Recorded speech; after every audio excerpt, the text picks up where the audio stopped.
Encore un gros mois vient de s'écouler, le mois de mars, et ses nombreuses lectures. J'ai une quarantaine de tomes lus le mois dernier, le mois de mars. Et bah, aujourd'hui, petite vidéo pour vous présenter ce petit bilan lecture de celles que j'ai moins aimées à celles que j'ai plus aimées au cours du mois. On va commencer avec celle que j'ai le moins aimée. Alors, j'espère que ça va pas être monnaie courante, mais c'est un boys love qui est Indomptable Zono. Bah, j'ai pas aimé parce que j'aime pas trop les histoires avec les bad boys et en fait c'était dans ma box Anna. Mais voilà, je développerai pas plus. Si vous aimez les histoires bad boy, peut-être que ça pourrait vous plaire, mais moi j'ai pas aimé. Deuxième manga ensuite, c'est Alors qu'est-ce qu'on a fait maintenant, publié chez l'édition Anna. Alors, ça aurait pu être bien, mais peut-être qu'en one shot, il y a trop de choses qui ont été exploitées en juste un tome. Donc je trouve que ça fait un peu parce qu'en fait on a ce personnage là qui a récemment divorcé, qui s'inscrit sur un site de rencontres gay pour pouvoir faire de nouvelles rencontres. Et celui-là veut juste occuper ses soirées parce qu'en fait il est déjà amoureux de quelqu'un d'autre. Et en fait il y a trop de thèmes abordés dans un même tome et je trouve qu'on s'y perd un peu et ça perd en qualité de lecture. Ensuite, on a Les Deux Lions, aussi publiés chez les éditions Anna. Celui-là, j'ai vraiment bien aimé. On suit l'histoire donc de ces deux garçons, et surtout, par exemple, au début à la base, Léo, donc ce garçon-là, qui arrive à l'université en espérant pouvoir vivre sa vie d'étudiant tranquillement sans avoir à subir son passé de bad boy et... Enfin, en fait, voilà, enfin, je peux pas tout raconter sinon ça va vous spoiler. Et sauf que lui, eh ben, il est aussi finalement dans cette université et il le connaît. Donc bah voilà, s'ensuit une histoire entre les deux parce que bah, lui veut être ami avec Léo et Léo n'est pas forcément d'accord parce qu'il aimerait bien oublier son passé et pouvoir recommencer un nouveau départ. Franchement, c'était vraiment une bonne lecture sympathique. C'était assez doux, c'était assez mignon. Si c'est pas plus haut aujourd'hui, c'est juste à cause des dessins. Parce que, bon, comme je l'ai déjà dit, mais les dessins sur les yaoi, bah, ça demande quand même à s'améliorer. Donc voilà, ce serait juste pour les graphismes que c'est pas plus haut, parce que l'histoire était vraiment sympa. Je l'ai vraiment dévoré assez vite. Viennent ensuite les 8 tomes de Windbreaker, que j'ai lu au mois de mars. Première fois que je lis un manga sur de la baston pure et dure. Moi j'ai bien aimé cette histoire où on suit donc un jeune qui arrive dans un lycée où il y a les Windbreakers qui en fait eux se battent pour la bonne cause. Donc c'est un manga de baston, donc ils font que se battre. Mais eux ils se battent pour la bonne cause et pour aider les habitants de la ville. Donc ils se battent contre les autres clans. Et bah, moi j'ai bien aimé. J'aime bien les personnages, je les trouve assez sympathiques. Leurs histoires sont plutôt bien pensées. Voilà, c'est une bonne découverte pour moi dans ce domaine-là. À voir ce que ça va donner par la suite. Mais en tout cas, je vais poursuivre. Premier tome ensuite de Twisted Wonderland. Alors, Twisted Wonderland, je l'ai pris pourquoi? Parce que c'est Disney, tout simplement. Et que c'est basé sur. Enfin, c'est l'adaptation d'un jeu vidéo. Donc, bah voilà, ça m'intéressait bien. Je voulais bien découvrir. C'est en plusieurs saisons. Donc, je crois qu'il y a 4 tomes dans cette saison-là. Après, on est sur une autre saison où c'est plus, on va dire, avec le domaine de Scar dans le Roi Lion. Je m'attendais pas à ça. Je m'attendais pas à un isekai dans l'univers Disney. Les graphismes sont vraiment sympas. Après voilà, je trouve que pour un premier tome, il manque peut-être ce côté où on se dit ah j'ai envie d'aller chercher la suite. Je sais pas trop où on m'emmène, donc je vais découvrir en lisant le tome 2. On poursuit avec un one-shot, les récits d'Obana, publiés chez Crunchyroll, donc un beau petit bébé avec une couverture dure. Alors, on suit ces 6 histoires d'exorcisme qui n'ont rien à voir les unes avec les autres, sur la cohabitation entre les humains et les esprits. C'est plutôt sympathique et mignon. Les dessins sont vraiment bien. C'est l'autrice qui dessine aussi Blue Exorcist, donc que je découvre ici. Moi j'ai bien aimé ces petites histoires. Je pensais pas le lire en une fois. Je pensais lire plusieurs fois, une petite histoire de temps en temps. Et finalement j'étais vraiment hypé dedans et j'ai lu les 6 histoires, le tome complet en un coup.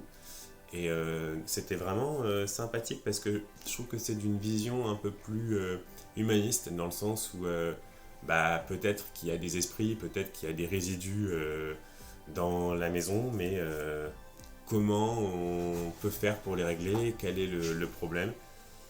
C'est vraiment sympa. Et puis le personnage, on va dire, qui est courant, c'est lui, Obana, qui est un peu un exorciste qui se retrouve dans les 6 histoires à exorciser les esprits ou faire en sorte qu'ils cohabitent. Je poursuis avec la lecture du tome 4 et du tome 5 de Villageois Level 999. Alors moi j'aime toujours les aventures de Kagami dans son univers. J'aime toujours sa mentalité. Là on prend un peu un autre tournant parce que il y a de la traîtrise, il y a des personnages qu'on pensait alliés qui finalement s'avèrent être des traîtres. On a aussi... en fait, on sait plus vraiment à qui faire confiance. Mais Kagami est vraiment... moi, j'adore ce personnage, je le trouve. J'adore sa simplicité, j'adore son côté un peu... toujours dans le positif, genre, ouais, mais c'est pas grave, tout le monde, il est gentil, tout le monde, il est beau. En fait, non. Mais bon, il va toujours se battre, il poursuit sa quête qui est de faire en sorte que les démons et les humains puissent un jour cohabiter et puis ne plus forcément se battre les uns contre les autres. Donc je poursuis cette lecture avec vraiment un grand plaisir. Je ne sais plus à combien de tomes on est actuellement au Japon, je crois qu'on est à plus de 10 c'est sûr. Mais non, franchement j'aime beaucoup cette série. Alors, découverte ensuite de la série Reign of Seven Spellblades. Une bonne découverte, je m'attendais pas. Alors, je l'ai acheté parce que je l'ai trouvé en occasion et parce que c'est l'auteur de Mirai Nikki. Donc, comme moi j'aime beaucoup Mirai Nikki, je voulais savoir si c'est sa nouvelle série en cours et c'était une très bonne découverte. L'histoire, on est dans une académie de magie, donc on suit un groupe d'élèves qui entrent dans la première année de l'académie, un peu comme à la Harry Potter. Sauf que c'est pas une académie de magie très sympathique, dans le sens où quand on combat une créature, on combat vraiment une créature, peu importe si celle-ci elle est méchante et si elle tue, parce que si t'es pas assez fort, tu meurs quoi. Donc, on a ces aventures-là on suit les élèves qui ont un peu leur cours particulier. Et s'ensuit aussi une légende par rapport au Spellblade, où il est censé en avoir 6. Et du coup, là, il y aurait la découverte d'une des élèves qui, en fait, a une 7ème Spellblade, mais sans le savoir. En fait, elle s'en rend pas compte. Donc, elle se rend pas compte qu'elle est puissante parce qu'à chaque fois que ça lui arrive, elle oublie ce qu'elle fait. Donc, c'est vraiment une bonne série. Les dessins sont vraiment top. Je trouve que Sakae Ezuno il s'est bien amélioré là-dessus. J'étais surpris à finalement être hypé et lire les 3 tomes d'affilée, au point que j'ai acheté ce mois-ci ou le mois dernier, je sais plus, la suite. On est à 6 tomes en cours pour l'instant, donc j'ai hâte de découvrir la suite. Donc Reign of Seven Spellblades. Autre découverte ce mois-ci et autre petit coup de cœur, je vous parle de Capeta. Alors, Capeta, on suit les aventures de Capeta, le personnage principal, qui va découvrir le karting. par le biais de son père qui, en fait, pour se faire pardonner un peu de son absence avec son travail ou autre, parce que il est père célibataire, euh, veut rendre heureux son fils en lui construisant un karting.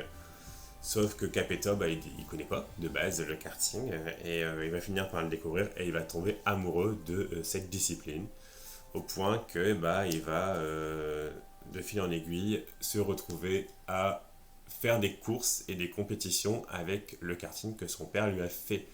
Donc qui n'est pas forcément le meilleur, mais qui va s'améliorer, je pense, au fur et à mesure des tomes.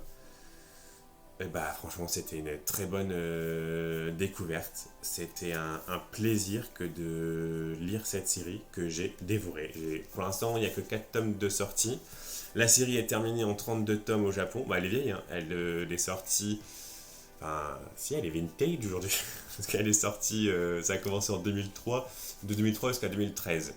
Et donc là, c'est Noévé Graphics qui nous les publie, nous les édite.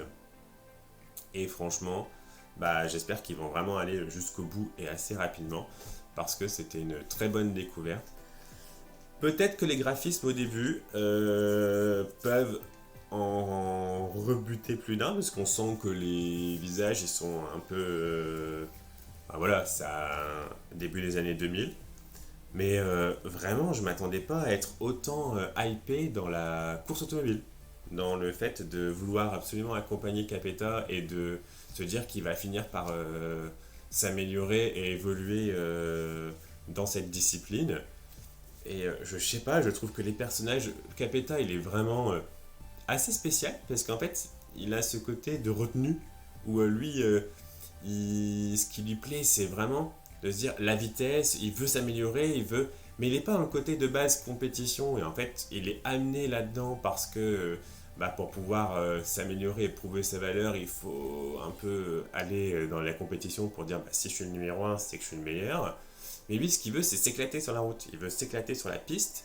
Il veut absolument dire tiens, comment je peux améliorer mes compétences, comment je peux améliorer ma relation avec mon kart. Donc lui, il est plutôt un peu déconnecté de tout le reste. Et à côté de lui, il y a son père, le patron de son père, ses amis qui sont amenés dans cet univers et puis qui vont l'aider à accomplir son nouveau rêve, on va dire. Donc une très très bonne découverte. Je m'attendais vraiment pas du tout. J'avais envie de tester, j'avais envie de changer d'univers. Et finalement, je regrette pas du tout parce que maintenant j'ai vraiment hâte d'avoir la suite. On poursuit avec un one-shot qui est L'ombre de Moon, manga français, qui était vraiment, vraiment sympathique. Une très bonne découverte, assez originale, des graphismes magnifiques. Alors là, j'ai envie de vous montrer, mais en fait, j'ai l'impression que je peux pas vous montrer une. Regardez-moi ça. C'est juste trop beau. Et un twist sur l'histoire qui est plutôt sympa. Alors, le seul petit reproche que je peux faire, mais bon, c'est normal, c'est l'effet one shot. C'est que à la fin, tout arrive un peu vite. Mais c'était vraiment une bonne surprise. Donc, je vous recommande L'ombre de Moon. Donc, on suit Moon qui est dans un univers plutôt fantastique. On sait pas trop pourquoi il est là. Il sait pas trop ce qui lui arrive. Donc il va essayer de le comprendre. Et finalement, en essayant de le comprendre, on va découvrir au fur et à mesure le pourquoi du comment. Et c'est une bonne surprise pour la fin. Autre manga que j'ai bien aimé dans mes lectures au mois de mars, c'est Minuscule. Et ouais, vraiment minuscule, j'ai vraiment bien aimé. On suit les aventures de, alors comment elles s'appellent déjà, Akume et Mikoshi. Et en fait, elles sont minuscules, d'où le titre. C'est des petits êtres qui vivent dans la forêt. Et chaque chapitre, c'est épisodique, chaque chapitre est un épisode différent, qui n'a pas forcément de lien avec celui d'avant ou celui d'après. Ça se lit tout seul. Et on a encore aussi ici, alors je vais essayer de vous en trouver, des graphismes magnifiques. Donc voilà, par exemple, vous voyez cette planche-là. Enfin, moi, j'ai adoré les dessins, j'ai adoré les graphismes de cette série. Donc minuscule, moi j'ai lu les 3 premiers sur le mois de mars qu'on avait, c'est les titres qu'on avait empruntés à la médiathèque. Je pense qu'ils finiront dans la mangathèque à un moment donné. Donc, parce que c'est vraiment plaisant. Puis au moins tu peux le lire comme ça, t'es pas obligé d'être toujours accro dessus. Tu peux dire, bah, tiens, de temps en temps, tu te lis une petite histoire. L'humour est sympa, l'univers est vraiment sympathique aussi, c'est bien construit. Donc, minuscule, si ça vous dérange pas de lire de l'épisodique, et ben moi je vous le recommande parce que c'est vraiment sympathique.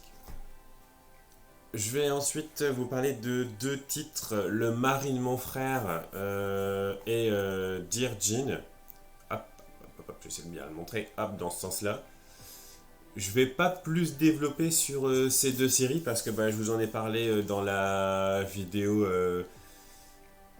recommandation que bah, je vais vous mettre ici. Et du coup, bah, si vous voulez en savoir plus sur ces 2 lectures, bah, je vous invite à aller regarder. On arrive vers la fin et donc, et ben, les tomes 6 à 10 de Dan Dadan. Dan Dadan, c'était vraiment une super découverte. Alors, je peux rajouter que j'ai lu jusqu'à la. Parce que je suis à jour sur les scans grâce à Manga Plus. Du coup, je suis allé lire les scans sur Manga Plus en anglais. Et j'adore, enfin, j'ai pas réussi à lâcher, donc aujourd'hui je suis à jour. Parce que si on devait être on serait au tome 16, quelque chose comme ça, 16, 17. Et vraiment, moi je m'éclate, hein. Dan Dadan, on sait pas où on va. En fait, il n'y a pas d'histoire, il n'y a pas de fil conducteur. Mais c'est ça qui est cool, je trouve. Moi j'aime bien le fait qu'il n'y ait pas de fil conducteur et que d'aventure en aventure, on continue à. On a d'autres personnages qui intègrent l'équipe, on va dans des univers différents, on va dans toujours un nouveau domaine. Là où j'en suis actuellement, moi j'aime bien la tournure que ça prend, parce qu'on va dans un. Ça fait un peu effet à la Jumanji, donc j'aime bien. Et entre deux, on a l'histoire d'amour entre Momo et Okarun, qui est vraiment sympathique, quoi. Enfin, qui, moi, me plaît beaucoup. On a des planches magnifiques. On a vraiment des dessins sublimes. On a toujours une pleine page à chaque chapitre, quoi. Et non, franchement, ça perd pas en rythme. C'est toujours riche. Pourtant, on alterne un peu slice of life, action, romance. Enfin, il y a plein de mélanges dans cette série. Et c'était vraiment une très bonne découverte que je prends un énorme plaisir à lire. Et pour terminer, la lecture que j'ai préférée au mois de mars, eh ben, c'est Spider-Man Fake Red. Alors, comme vous pouvez le voir, là, quelque part, là, en fait, je sais pas, attendez, hop, peut-être tourner un peu. Ouais, j'ai plein de comics. Et parce que c'est un domaine c'est un genre que j'aime beaucoup aussi. Et du coup, j'avais vraiment été un peu dubitatif à essayer de découvrir un Spider-Man version manga en me disant, ah, je suis pas sûr que ça puisse coller. Et bon, en fait, ça colle.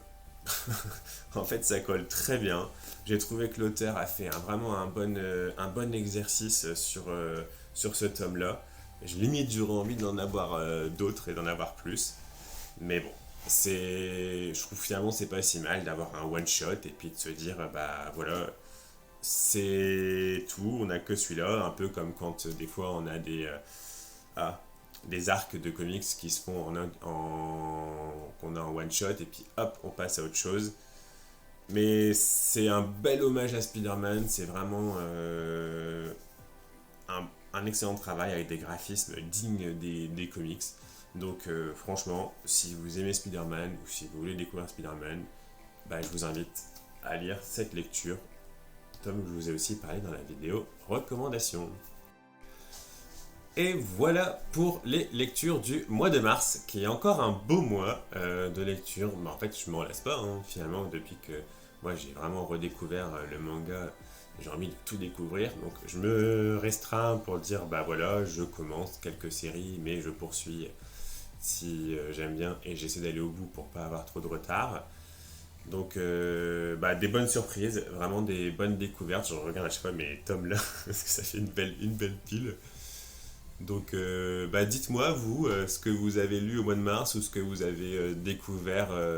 N'hésitez pas à mettre le petit j'aime pour la vidéo, à vous abonner si vous aimez nos vidéos et puis si vous avez envie d'être au courant de la suite.